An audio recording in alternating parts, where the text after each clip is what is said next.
everyone, welcome back to Absolutely Marvel and DC. I'm not a shill. Man, I didn't get any Blue Beetle props. What the heck? Why did you get Blue Beetle props for the Blue Beetle, the Blue Beetle extravaganza that we're doing today? Yeah, Blue Beetle! Beetle Mania is sweeping the nation. Beetle Mania for a whopping $43 million on a weekend. Yes, America has spoken, and they said, "Oh, that was this weekend." Okay, so today we're going to be talking about Blue Beetle in full spoiler review. Sal and I both went to see it this weekend, and let's start with that. If this is your first time watching Absolutely Marvel and DC, Sal and I get together on a regular basis with two of our other co-hosts, and we like to chat about a lot of stuff going on in the world of superhero movies and video games and comic books. A lot of comic book and movie discussions here. And that leads to rumors, discussions, and all that stuff. But of course, we got to review the movie. So we're going to start with this one. What was your movie-going experience for Blue Beetle? Because plenty of room, and yet we still had two people who came over to empty theater. There were like maybe a dozen people in the theater, and it was a smaller screen, admittedly. Right. But we had our pick of the litter, even though they were assigned seats, and we were kind of like, "Oh, cool." Sat down. Two people came over. I think you're in our seat. And I'm like, bud. Normally that's like not a big deal, like especially because I make sure that we're in the right seats and everything, but like you got room. Yeah, I've had that happen before where I've gone into the theater and people are in my seats, but the theater's empty and I'm just like, whatever, we'll move over here and exactly like just start the chain if like a bus of people unload in a minute. Literally, it was like we just moved over one seat from them so that they could have the seats they needed. And we interrupted no one because the row was empty. So, but I can also see people be like, "No, this is the ideal viewing perspective that I needed." I've definitely done that before. When I used to be a lot more like hardcore about movies and stuff, I'd be like dead center, like 6 rows up, like this is where I need to be in order to see the movie perfectly. Nowadays, I'm like, whatever, as long as I'm not in the front row, I don't care. Right. So my viewing experience was the theater-going staff asking, "Hey, I've watched your videos when I was a kid." By the way, I love that. Makes me feel real old. But I watched your videos when I was a kid. Let me know what you think about the movie. No one's here to see it. Nice. Which also means the staff didn't watch it on the free viewing. Yeah. Like they have to be in there to make sure that, yeah, I guess that's fair. So I was just like, okay, sure. Yeah. Funny. My expectation going into this, based upon what they've said, because they also said the Flash is amazing, and I didn't mind the Flash, but it wasn't amazing, like in any way, shape, or form. So I was kind of expecting a similar situation where I wouldn't mind this movie, but I wasn't gonna super love it. And I will say, without spoiling anything, because we're gonna talk about it in full in a second, I loved this movie. You did. I believe you said it was your third favorite superhero movie of the year. It's a bad year to be competing because you're kind of compete with Spider-Verse and Guardians' finale. So okay, so those are your top two. Okay, yeah, because when I first got out of the theater, my original tweet was, "I think this is my favorite superhero movie of the year," and then I was like, "No, wait, Spider-Man came out." Yeah, and no, wait, so did Guardians. Like, right. Turtles doesn't count. Turtles is its own thing. Turtles isn't a superhero. It is, but it's not. It's. No one thinks of Turtles as like the superhero flick, and I also haven't seen it yet because we. Oh, you didn't see Turtles yet? Oh, well. Well, I haven't seen it. Well, because Natalie, for those who don't know, Natalie, my wife, has been dealing with a relapse of her disease. She's doing great, but that means she's getting treatments, which means she's exhausted. Yeah. So we haven't gone to see Barbie or Turtles yet. Oh, man. But I did drag her to see Blue Beetle, and I was like, "Oh my god!" I was like, "You can go see Blue Beetle. You don't have to." But I have to go regardless. Right. Like, I have to do a review on this one. So I have to go see Blue Beetle. I'll either grab Dan or so we booked tickets for me, her, and Dan. So if she didn't feel up for it, Dan could just go. Exactly. Yeah. That's great. But I wouldn't be at the theaters like the sad guy alone. Poor wife. She had to see Blue Beetle instead of Barbie. We're still trying to see Barbie, for the record. It'll be on streaming before you know it. Warner Brothers is stupid. At the rate we're going, I think it will be. Yeah. But I went into this not really expecting very much because if you don't know the history of Blue Beetle was originally going to be an HBO Max exclusive movie. It was going to go straight to production to streaming services. Yep. It then when James Gunn took over, he watched all the streaming service movies, and David Zaslav canceled Batgirl. Yes. And James Gunn saved Blue Beetle from the chopping block, stating it's probably one of the best movies and he'd like it to be a part of his DCU. Whether or not it actually is, time will tell. You know what I mean? There's no way. You don't think he's going to get rolled in? I think that Jaime might, but I don't think this movie is going to be like the unofficial first one. Because I think, at the end of the day, I think the movie is going to tank, Oh yeah, and yeah. and so I think that they're not going to want it to be like, oh, it's the little movie that could, and it's our first unofficial DC movie. Like, no, I think they're going to be like, maybe the guy who plays Jaime can be in it, but otherwise we're done. Like this movie didn't work out. Oh, but it does work. I will say, like it could work in either universe. Yeah. They did a great job of acknowledging Flash, Superman, Batman, all the characters, and Yep. not actually acknowledging anything. Yeah. It was Yeah. it did a great job of that. It did. So, what's your raw opinions of it? And then we'll go into the start of it. It was fine. The trail. If you saw the trailer, you've seen the entire movie. There's Yeah. nothing, and there's nothing inherently wrong with that. Like this movie is the best movie in 2007. Like it's just a superhero movie. Is very much by the numbers. It is Yep. entirely like what you see is what you get. Everything about the movie, like everything that like the movie is Mad Libs. It's just like superhero gets this. It's a Spider-Man movie. It's it's everything. But I tweeted that actually. I said it's a classic superhero origin, and somebody responded with, "So you mean to tell me that he's going to end up fighting an almost clone of himself in a CG battle?" And I'm like, I didn't say it was original. I said it's a classic. No, superhero it is 100% that. It is that. No, No, and it's not like Spider-Man because there's this terrible book called Save the Cat, which has ruined superhero movies. You can blame the person who wrote Save the Cat, but like Save the Cat was like Spider-Man 2002 is almost perfect movie, but like the Goblin powers to Spider-Man powers don't line up. So you need to have like a character a villain who has the same power set, so we can see their powers, and it's just like that has been the template forever after that. And it's like ever since I read that, I was like, oh, that's just going to be the way it is from now on. Evil Ant-Man, evil Iron Man, evil Hulk, evil Doctor Strange, like evil alternate version of that character. Ugh. And that was with this. How about a Red Beetle? I mean, it was the equivalent of without, because we're gonna go more into it, but the villain. I guess we'll just jump to the villain because I brought that up. Villain. Right. If once again, if you're new to our reviews, we kind of go around and talking about what's interesting or what flows with the conversation. We don't go beat by beat. So let's talk about the villain, the OMAC project. I honestly felt like they wanted to use the Black Beetle plotline from Young Justice, and they were like, "Well, how can we do that without doing that?" Yeah, like that's literally it. Yep, and they did. Yeah.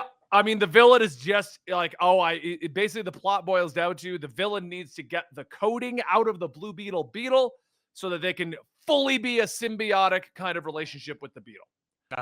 Or their OMAC project. And then they do that.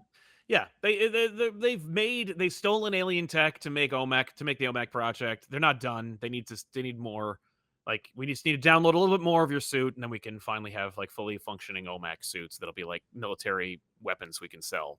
Okay. I love it's the most flimsy. We don't need to explain anything plot you'll ever see in a superhero movie, because the plot is like, we have this Blue Beetle thing and we don't know how it works, and we just need to download the code and OMAC is done.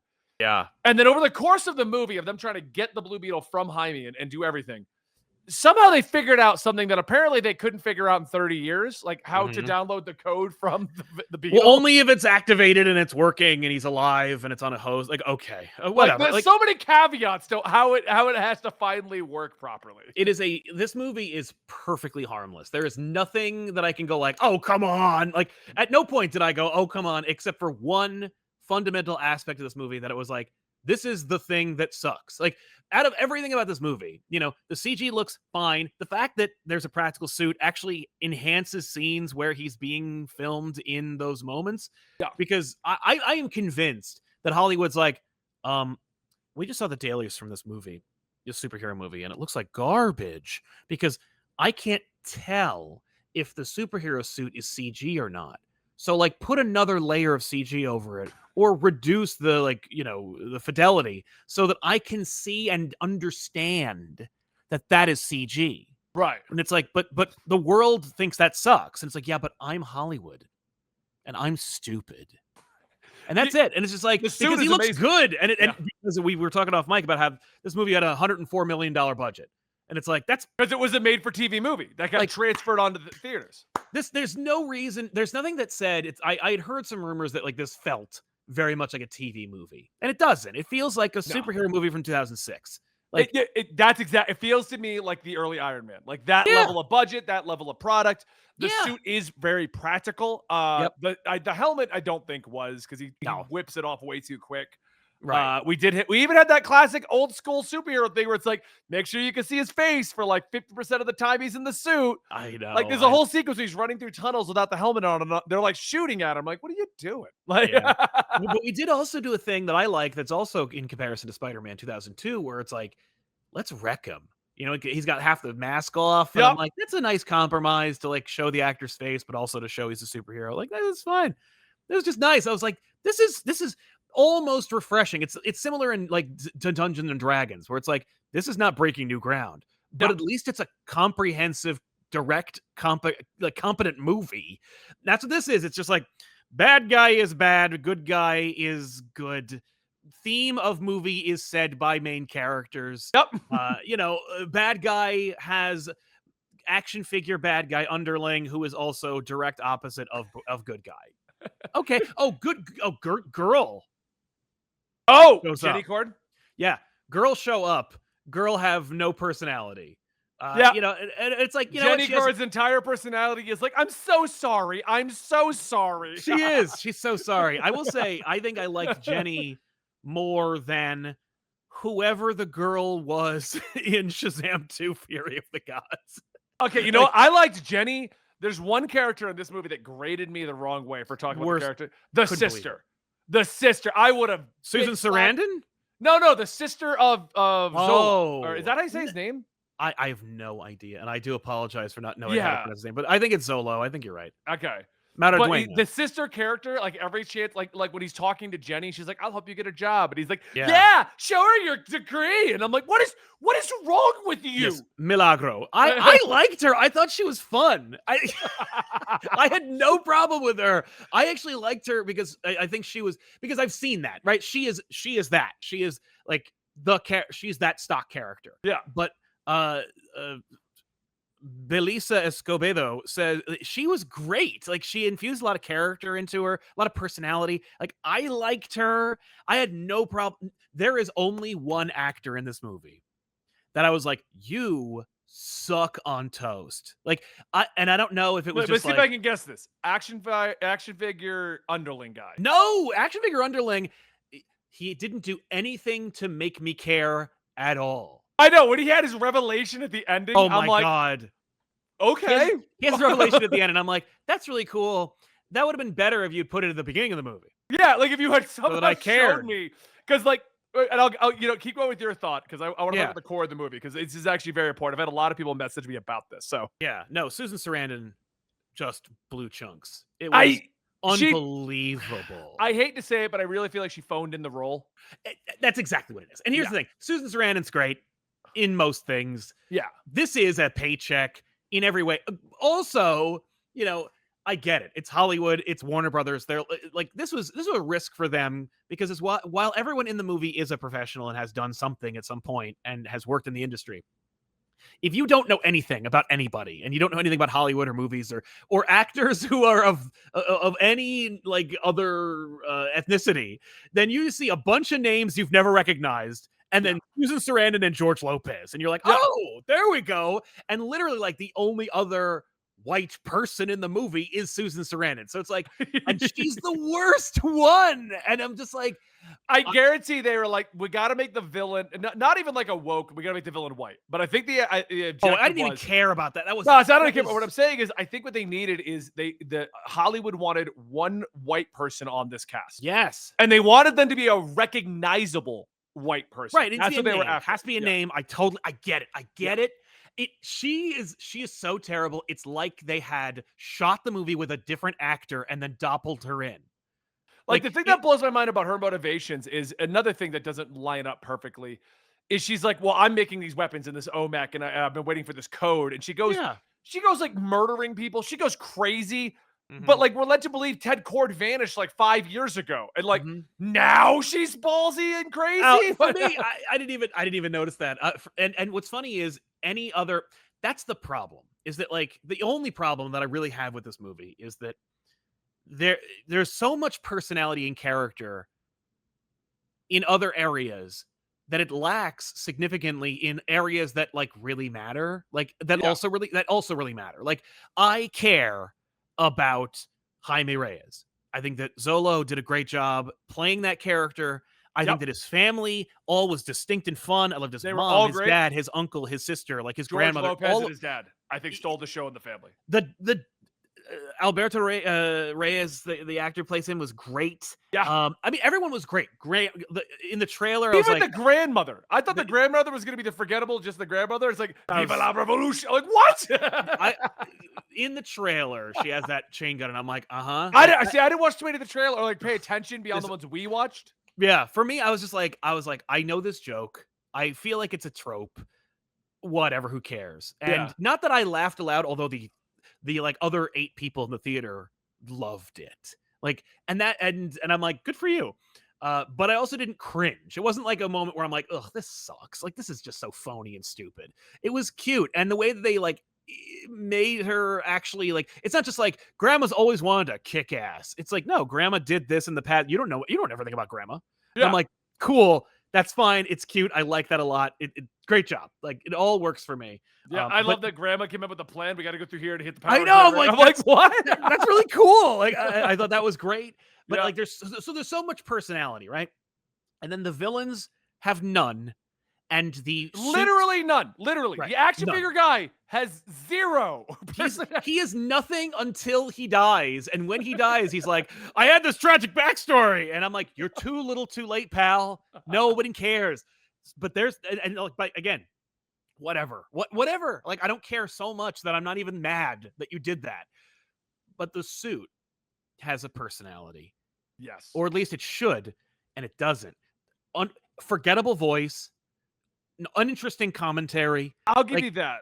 like they needed a Jarvis. You needed a fun actor and actual like personality for the suit. The suit has none, and they want to say the suit's sentient and it's helpful, and it makes these like occasional like lines that are cute, but it's like it's not enough. It was just like there's so much personality in this movie, and you're like, oh, people will be so overwhelmed by how like distinct and interesting the family is that we're gonna need a blank slate of a voice for this suit.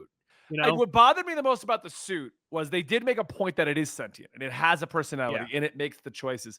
So at the scene when they tell Jaime this and he's told that he can't ever get the suit off, and he's like, I'm going to go for a walk. My expectation was that was going to be the moment he talks to it. Yeah. And yeah, then when, yeah. and then he didn't. And then we No. get to the ending, and I'm like, okay, this is going to be the moment. You know, he's on his deathbed, the usual superhero. I'm not going to make it. I need like motivation, that Yeah. kind of a thing. And he goes into like his own mental space. I'm like, now he's going to talk to the suit. Right. And it was his dad. And I'm like, Yeah. okay. And then it's like, Okay. and then I'm like, okay, so after that, we're going to talk to the suit. Like, I was Oh. waiting for that What? moment. that he Dad, would I was like, oh, we're not doing finally talk to the suit. Yeah. Even if it's just a quick back and forth where they agree to work together. Yes. And we skipped that and they just agree. Which I also kind of like appreciate. Like, there's a moment when they're in the bug lair, and they're like, oh, so like it's never gonna detach from you, but it also heals all your wounds. You don't really notice that it's there, and it's like, and it'll make you a superhero. But yeah, you're gonna want to take it out. And he's like, oh, I can't believe it. And I'm like, just once I'd like for someone to go, oh, sweet. You know, like they didn't even come up with a negative. Like, what if you don't know this? I don't think he has like a true weakness. I think it's just normal. I can get beat up enough. Exactly. Yeah. You can kick Like- his ass hard enough, and he'll be. Yeah, And he'll die. even Yeah. in the comics, like I don't think Blue Beetle has an inherent weak. It's not like a kryptonite or yellow or No, this Blue Beetle's a his blind spot parents for me, so dying I and don't him really crying worry about it. But, you know, he Yeah. doesn't have the normal weakness that a superhero does. Yeah. So if you told me like, yeah, it's also very concealed. You can easily put a shirt on. You just can't go Totally. shirtless at the beach. Right. I'm not. Even if you did, like, no one's gonna go like, what's going on with your back? They're just gonna be like, oh my god, that poor man has like a prosthetic on his back. Leave him alone. You're right. But that's what I mean. Like, there's no negative to being Blue Beetle. Yeah. No, none. And he's like, oh, even with the okay, you're gonna be a superhero from now on. He doesn't even have to be. There's no inherent reason for Blue Beetle to do anything. no, you're just the Guyver. Just be a badass. Just help your family out. But like, yeah, it's fine. It's like, again, none of that was annoying. It was just kind of like, I was a little disappointed that this movie is doing a lot right in terms of it doesn't get ahead of itself. It doesn't its reach doesn't over exceed its grasp. It doesn't try to be more than it is. There's a lot of like show don't tell stuff in this where I'm like, you did the thing. Like there's a lesson obviously about gentrification and imperialism and like haves and have nots and like you know whatever, and it plays it as a theme to the movie, and it's not in any way kind of like a foot stamping, screaming into the clouds kind No, of they did a good message. job. And like, and there's also like, I got it from the moment where we're in the town and we just show parts of the area right where they live, and it cuts to like it's this pretty little place and it's got like all this stuff, all this history and character, and then it's like stores closed, coming soon, Starbucks, like store closed, and I'm like, look at you building. Look at this. Look at this world. And it's not like it's like we're building Gotham and it's a big. It's Jaime's world. It's the world we're watching for the next hour, and actually I think it was 2 hours plus. It was like, but like we're watching this as a full ass like movie where I bought a ticket to see Blue Beetle. So I appreciate that you spent the time to build the world I'm in. Yeah. It's a lot of purple in this world, but whatever. No complaints. It's that's weird to say, but it went with the neon flavor that we were trying to get the retro. And I totally get it, but like, and also, yeah. And so overall, like, it was just kind of like, I like how optimistic and friendly it was. I liked how, and I liked how simple it is. It was just, but not like so simple that it's like, this is movie. Like there are moments where you're like, oh, you forgot to fill in that part. Like it's clearly like a script skeleton. And they're like, insert superhero's name, Jaime Reyes. Loves his. Normally you put girlfriend, but family. And yeah, the family was the big stick. Until his blank dies. We're gonna go with that. Like that's but like and they go, and then they added like all this extra stuff underneath the fill in the blank, but there are moments where like they just didn't. And some of those things were like the bad guy. Went, I don't know. Or the other Hispanic assistant who isn't really important until he is and dies for no reason. Okay, Sanchez, or that wasn't his actual name, so she kept calling him. Yeah, Dr. Sanchez, which he is credited as in the movie, by the way. Okay, so I'm not crazy because he says his name, and it was like the jokey kind of like, this is my super long name that you've never called me. That felt weird because not only did we not establish his name wasn't even Sanchez. Like it wasn't like at the very beginning she's like Sanchez, and the first thing he says is like, that's not my name. Yeah. No, like this comes late in the movie to show that she has no respect for him, and I get that.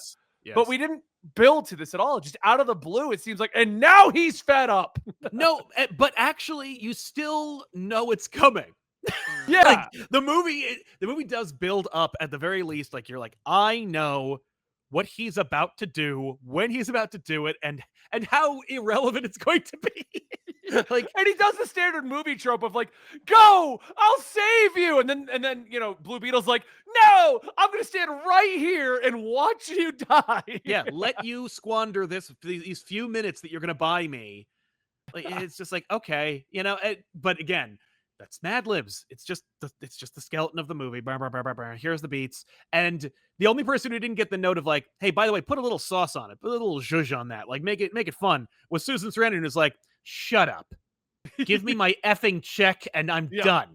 And I'm like, listen, more proud. I get it. Like it's not like she's given anything to do except expository dialogue. Oh, that's all she does. For 15 years, I've been looking for the scarab, and now I've got it. I'm like, okay, great. What? My brother was going to destroy this company, but I built this company. Ugh, God. Okay. Our chat did bring up the actual weakness of Jaime Reyes is the fear that the Beetle's going to take over. Oh. But I'm pretty sure they get rid of that fear in the movie in like 30 minutes. Yeah. Oh, yeah. Certainly, I'm not worried about it. Yeah, the Beetle takes over for a minute, tries to kill it. He's like, we don't kill the Beetle's like, okay. Yeah, if they had done that, if that had been a thing where like he's fighting with the suit, and the suit's like, the suit constantly takes over, and almost like, again, if you had made the suit, I know that like Becky G or whatever's playing the suit, like that matters. It might as well have been an AI voice, modulator. But if it had a personality, like where it's like it's jockeying for protagonists, like, I would watch an Iron Man movie where 25 minutes of the Iron Man movie is Jarvis takes over the suit and uses the Iron Man suit. Yeah, I think it's called The Avengers. And but like, you know what I mean? And if that was the theme where it's like he's, the suit's like, I know better than you, just like my superiors know better than me, and my family knows better than me, and my villains know better than me. And it's like, I'm like, and then him conquering the suit is him like reaching that point where he overthrows the, whatever, and becomes the man he wants to be. Whatever. Again, but as it stands, these are not criticisms because there's nothing to criticize. It's No, I like, love here's this a movie. movie. It's just So cute. I want to end our discussion on by talking about what I think is one of the highlights and what I've been messaged about, Okay. which was an argument, or not an argument, about a discussion about Hispanic representation, because the movie, like, people have actually hit me up, like, is this actual Hispanic representation, or is Yeah, it like apparently. straight up? Like, the movie has an entire, mostly Hispanic cast, except for Yep. Susan Sarandon, I believe. Yeah, Even there's Jenny, who I thought was just going to be white, they make a Oh, note to be like, Brazilian. she's Brazilian. I'm like, oh, all right, cool. I guess Yeah. Okay. that explains why she's amazing looking. Wow. I'm just gonna say it. Come on. Fair. No, I mean, I'm not gonna argue. But no, like, George Lopez is incredible. The entire He's family funny is incredible. too. I don't like George Lopez normally because, like, it's kind of a, whatever. But like, he's funny in this. It was weird. I when I said, "Oh, George Lopez is gonna be in this," I'm like, "Oh no," because I was worried he was gonna like ramp it up Yeah. and not I like, felt like he was just the over the top uncle. Like, he was yeah, like, everyone's got that family member where, or like friend that you're like, oh my God, just stop. yeah. Stop, please. But like, no, he did a great job. Like, he's just kind of funny, and he had a personality. It wasn't just like, I'm George Lopez. Normally, when you see him, he's like, I play George Lopez, and I'll be George Lopez in here. And he does kind of, but like, it works in the dynamic of the family. I It's like, it was almost feel nice. like he got, because I know, okay, if you haven't been following the advertising, there's really no advertising for Beetle except for the Tacoma commercials, where Tacoma is promoting like Blue Beetle and Tacoma. And I Yes. feel like they almost hired George Lopez, like, okay, so you're just getting your check from Tacoma. Right. Because like, that's his whole role. The Tacoma. We got to go use the Tacoma. We got to use the Tacoma. And I'm like, Yeah. I Okay. know, I'm in Colorado. I know a lot of people with trucks. And no one ever refers to their Tacoma as, we got to go to the Tacoma. Yeah. Quick, get into the Toyota Tacoma. Yeah. What is that, 2024? Oh, yeah. Yeah. Get in the taco. What? Yeah. Okay. I mean, like, yeah, but again, it wasn't like that moment in Fantastic Four 2 Rise of the Silver Surfer, in which they unveil the Fantastic Car, and it is clearly brought to you by, I don't remember who had the Hemi back then, but it had like the logo of the car company that paid money to make the Fantastic Car into one of their cars, and then Johnny Storm turns to Reed Richards and goes, "Does it have a Hemi in it?" Remember when they were saying that 40 years ago? Yeah. Like, that was a moment where it was a Nissan. I turned inside out. I was like, get in the taco. I was like, it's a little on the nose. Oh, Tacoma. Oh, that's kind of funny. All right. But I love the family. I love the placement. I love their role in it. I also love the fact that, because at first I thought, okay, here's the family, but in 20 minutes they're not going to be referenced. Like, they're just they were in the whole movie. No, they are from the point when like they see him transform. Like, they're there from when he doesn't have any friends from college. He just goes home and then he's boom there. His family is in the movie and they are like important. Like, they're fact like that the key supporting cast members. Like, yeah, they're part of the transformation sequence, which was like really important and cool, and it like made you inexorably connect with them. I'm just really glad no one in the family had Bluetooths and they weren't all talking in the suit's head. You know what I mean? Like, quick, Jaime, go do the maneuver 14B from when we were like from that like bar mitzvah. Like. No, I agree with that, and but I love that, because I thought once he transformed, that was gonna be the kind of the last we see of the family. Yeah. I wasn't expecting, and you're right. They just filled the blank of someone needs to die or be important, and that's who they were. They were the Mary Jane of the group. They were the Pepper Potts. That's who they were, but as a group instead of like an individual. Yeah. I didn't think that's what it was going to be. I thought at that point we were going to shift to Jaime and Jenny, and that's where I thought the plot was going, and that's what we're doing now.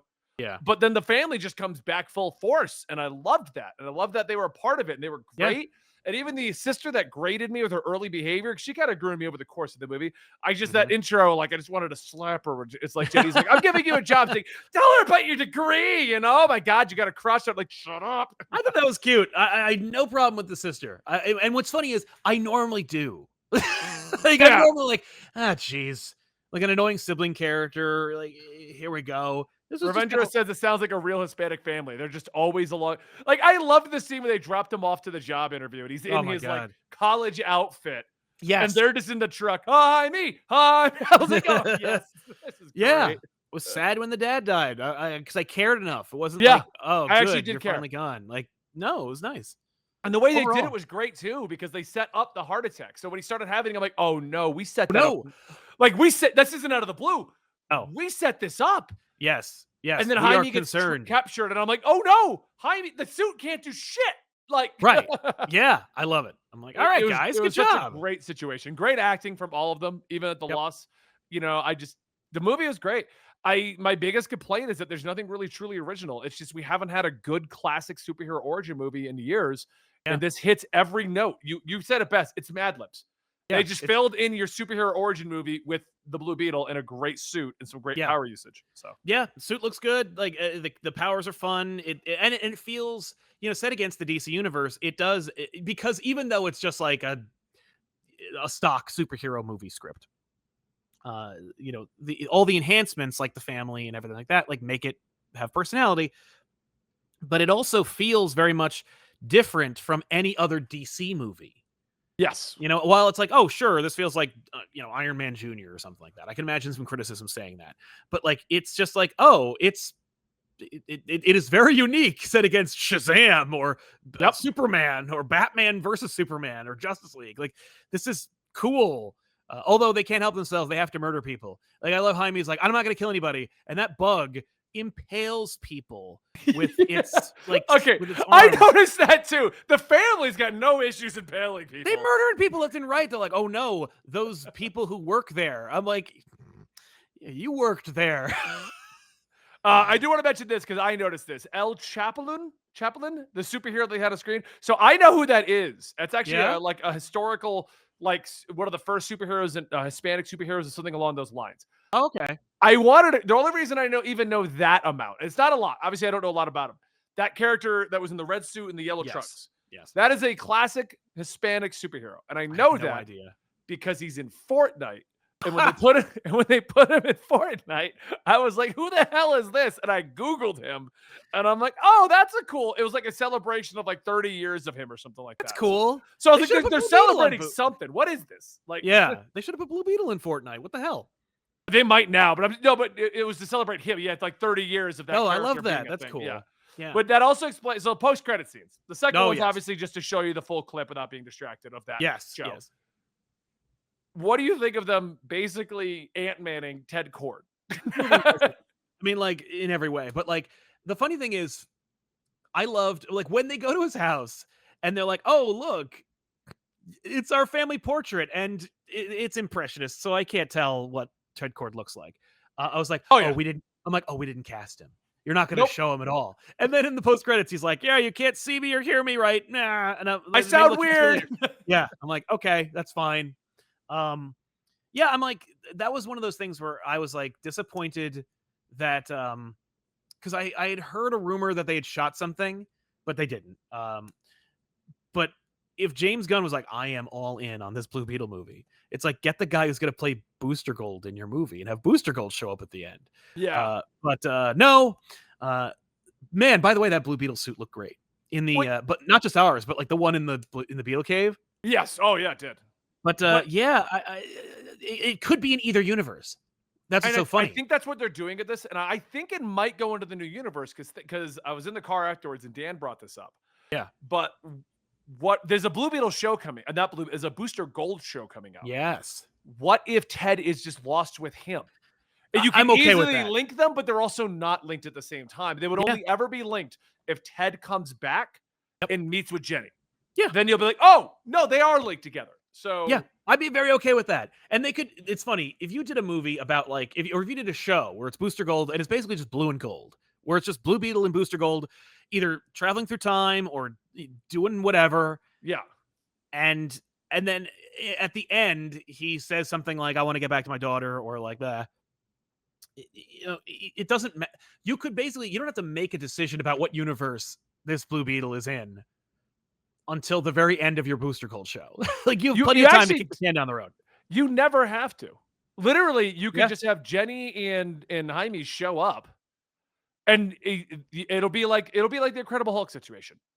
Yeah, sure, that's kind of in the MCU, but we've also retconned a lot of what happened in Incredible Hulk. So yeah, it happened. And that's literally all you'd have to be like. Like, if Blue Beetle happened. If you're wondering where Blue Beetle came from, it's here, but we're not going to directly reference anything from that movie except the two characters that carry it over. Right. And maybe sister can show up. Like, we're not gonna go over it too much. That's fair. Yeah. I mean, like, and that's the thing, is that this movie is so inoffensive and it's so safe that it could be in either universe and it doesn't matter, and no one is going to complain either way. Right. So because he has said this is the start of the DCU, but he's also said Superman Legacy is the start of his DCU. So you're like, okay, well, this could. I think he's like, Blue Beetle is in the new DCU, but Superman Legacy is the first official DCU movie. Right. And it's like, look, James got nothing to do with this movie. So I understand him distancing himself in his own way, where he's like, I am, as far as he's concerned, everything that he's making and has control over is the DC universe. And only like public opinion will determine whether this Jaime returns. And that's what's so funny, is that like the movie did really bad, but in expectation. Word of mouth is really positive. Critic reviews are really positive. Yeah. And it actually, it did very bad, but they expected worse. Right. And it's an expectation, for those who don't know, was that it was make 25 to 35 million in its opening weekend. Yeah. You got to think of the amount of things working against it. It's a part of an old regime. It's an older movie. It was meant to be a TV movie. And on top of that, we have the writer's strike, so nobody can promote the movie. Yeah. It's not the only movie tanking due to the lack of being able to promote it. Right. So like, there's a whole lot of them that are having I think same that issue. The positive word of mouth could push this. If they don't get cold feet and just pull the damn movie by like Tuesday, they could theoretically have a better weekend next weekend. And as I recall, wasn't it the best, like the highest grossing movie of the weekend? It beat Barbie. So which I mean, Barbie's beat everything. Barbie wins. But Barbie went on for 7 weeks to get there. But it's taken 7 weeks for Barbie to be beat, and I'm glad the Blue Beetle's at the top. It would be a very different conversation if we were like, Blue Beetle's really fun, and it's the third highest grossing movie of the week. Like, oh, that's real bad. Yeah, just the whole weekend sucked for movies. So I'm hoping that that's what we're looking at. Because here's another thing too, and I was thinking about this because we were talking before this, that YouTube views are down, live views are down. School's back in session. Yeah. The last like 2 or 3 weeks, everyone's school starting back up. So they're all kind of busy getting ready for that and going to see Blue Beetle or going to see the new movie with the Strays. I think Strays did terrible. I mean, clearly, based on our both of our bi-coastal like movie going experiences, going to the movies was not on the list of people's people's agendas this weekend. So, yeah. But anyway, I do want to bring us something. Somebody mentioned this, that they think the third mannequin was being used for Jenny. I actually think the third mannequin, the one without a suit, is what Ted's wearing. That's my thought process. Because when she showed up and saw one without the suit, and they're like, he's missing. I'm like, he went missing as Blue Beetle. Okay. No one knows he's Blue Beetle. So she's the only one that knows he went missing as a hero. That's what I took that as. I didn't even think about it. Yeah. All I was focused on was I loved Ted Kord's suit, and I loved how it looked on that mannequin, and I was like, I would like to see that, please. Right. Well, and so she went to the third one, and to me, that was like a subtle way of being like, she's the only one that knows. That's because like George Lopez is like, Ted Kord is Blue Beetle. I know, like, yeah, that was cute. So I was like, okay, so no one knows he's Blue Beetle. That means that he put the suit on and disappeared, and she's the only one that knows that happened. That's how I took it. So. That's fair. That's fair. But yeah, I guess that's it. I highly recommend seeing this movie. I do. Yeah, check it out. Like you're gonna have plenty of room. Oh yeah. But yeah, thank you so much for watching today's episode. If you enjoyed this type of content and you want to see us discussing more things, check us out here at Absolutely Marvel in DC. Like, subscribe, hit the notification bell, and don't forget to let us know your thoughts about Blue Beetle in the comments down below. Talk to you guys next time.